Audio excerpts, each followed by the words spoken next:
High street ahead, got me head in the game. With the red light on, I'm just waiting for the change. Keep my head down low. Welcome to the Slippery Slope podcast. I'm Jay Fallon. I do apologise for my voice. I've been a little under the weather the last couple of days. So today I want to talk about something that's happening on the other side of the world in New York City, the big, is that what they refer to as the Big Apple, NYC, New York City?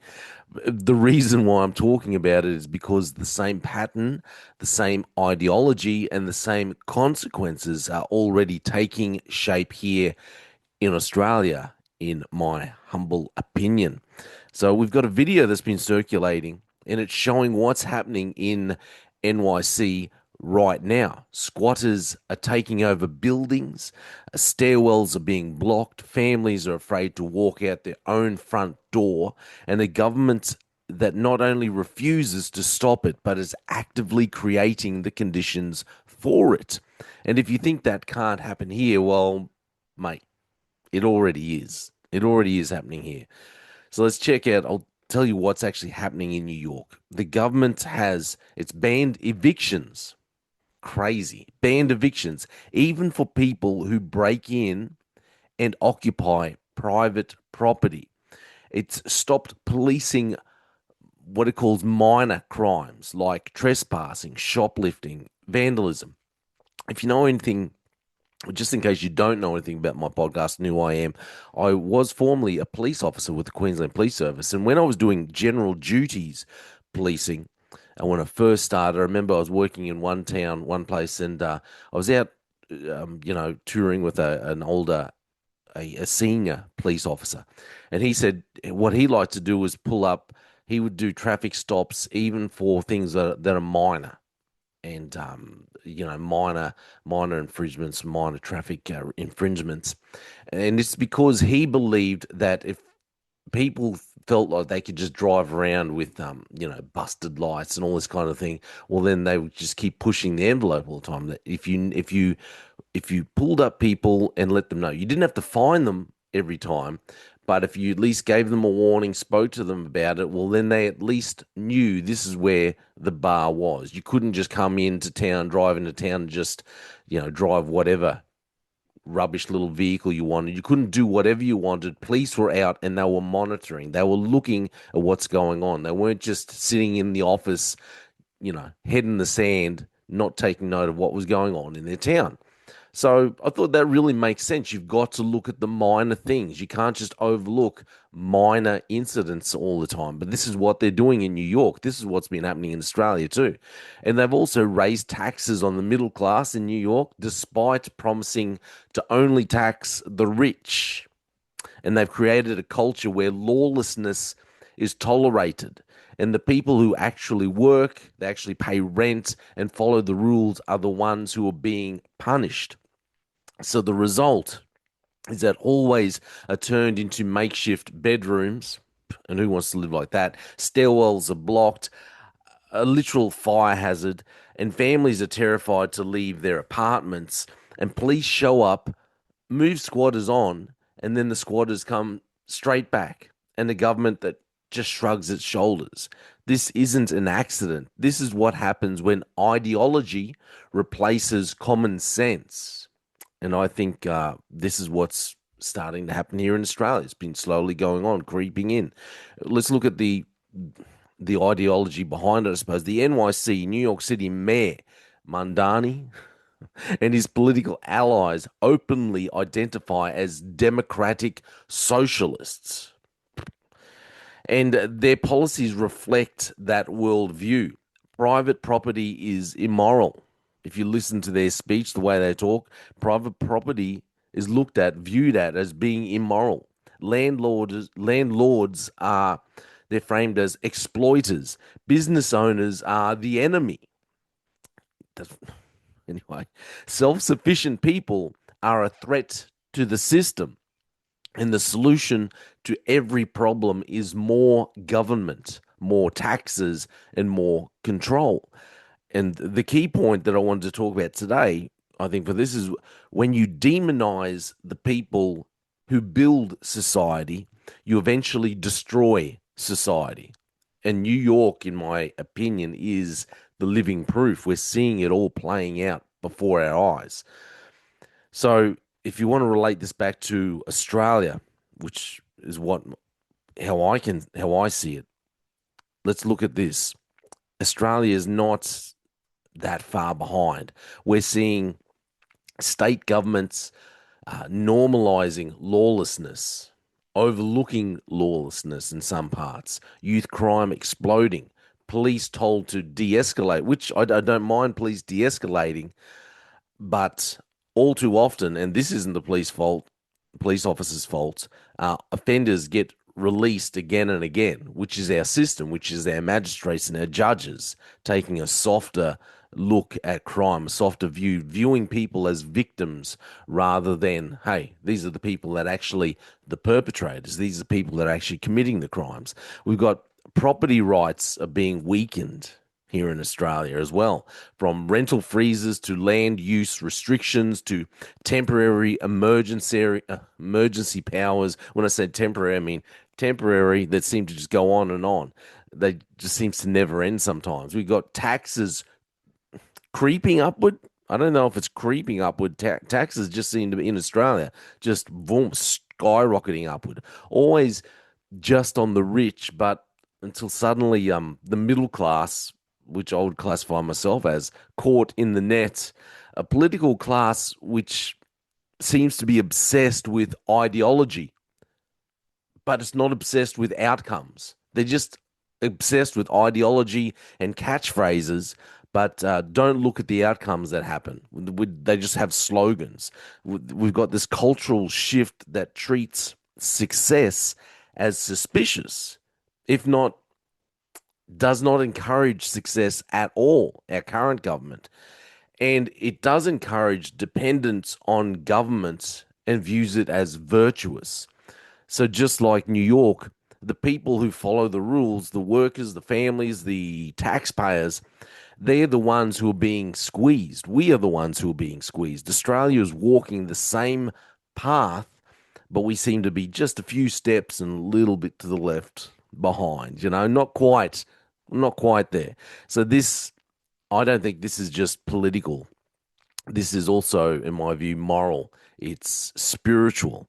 This, because remember, and I've said this numerous times, that we have to end up in this position globally where we have this one world government, where we have this monetary system, where the beast system has complete control as what's described in Revelation. But the only way to have the great reset that they've been talking about for years is to completely destroy the system that's currently in place. So that's why I think this isn't just political, it's moral, it is spiritual. When you think about when a society abandons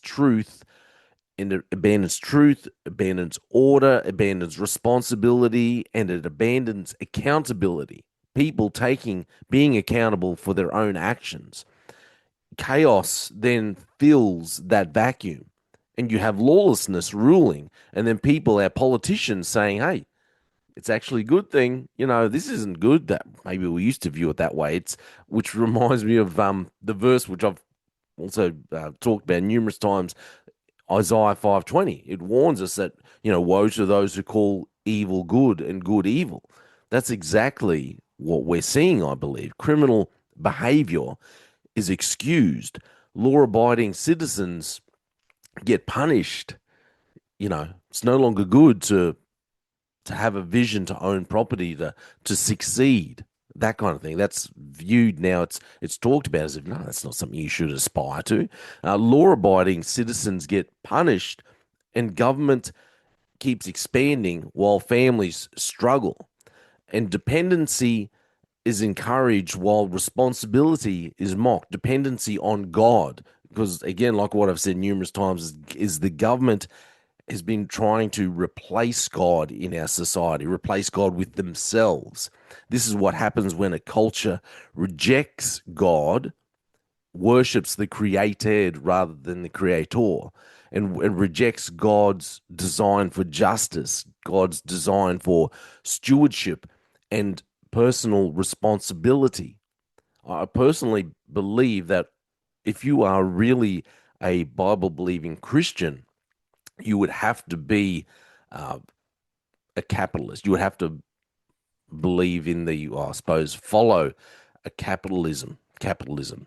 You couldn't be a socialist because capitalism encourages people to work for themselves, encourages people to work and take responsibility for their own actions, whereas socialist ideology encourages this dependence on government and relying on others to support you. You know, so why I think this matters for Australia is you can see New York hasn't been collapsing. It didn't collapse overnight, but it did it slowly. It's gone down this slippery slope. And Australia is on that slope right now. We've been normalizing disorder. We punish productivity. We've got this expanding government power. We're undermining property rights. We're teaching generations that the system is the enemy and government is the savior. And we have parents that don't teach their children to work, don't encourage their children to work, and they don't set an example to work. They don't set an example to aspire for greatness and aspire for greatness through hard work and actually saying, hey, well, you do have to actually work hard. You're not just going to be given all these things. And that's why I said you've got these, we're teaching generations that the system is the enemy and everyone, no one else, everyone else is to blame. It's not because you have done anything wrong. And they put themselves, the government, as the savior. The government's the one that can support you in everything, and not teaching that you have to work, you have to labor. And once you reach this certain point, it's very hard to climb back. So New York may already be past that point. It may not not convinced, but it may already be past that point. But Australia doesn't have to be. We should speak the truth even when it's unpopular. Even when the government turns around and say, hey, you have to take this needle because you have to do this, speak the truth. Stand up for your rights. Stand up for your human rights. The government likes to say they stand for human rights, but every time it gets a little bit hard, it doesn't fit their narrative, doesn't fit what they want to do. Human rights always go out the door with the government. We need to defend property rights and the rule of law. Don't take law into your own hands, but we need to defend the rule of law. We need to push back against policies that reward dependency and punish responsibility. At the moment, we have a government, we have state governments that are punishing farm landowners, landholders, farmers for standing up for their own rights, for their own property rights. We need to teach our children the value of work, the value of family, the value of faith and freedom. And we need to hold leaders, I've been saying this for years, hold leaders accountable, not for their slogans, because they all come up with these pretty little slogans, but we need to hold them accountable for their results. And above all, we need to return to the foundations that made Western nations strong in the first place. And what made Western nations strong are biblical principles, taking personal responsibility and having moral clarity, not all this ambiguity, not, oh, you can be whatever you want to be, even if it's a cat. No. So New York is a warning, and Australia should pay attention because once you let ideology override reality, and once you let lawlessness become normal, and once you let government grow beyond its purpose, big government, Australia loves big government, you don't get your society back easily. As always, look, this is just my opinion. If you want to support me, please check out my music on Spotify, iTunes, all that good stuff. And please give me a like and a share and a hype if that's okay for YouTube. Like I said, this is all just my opinion. I'm still Jay Fallon, and thanks for listening to the Slippery Slope podcast. Just fuel a desire that will take me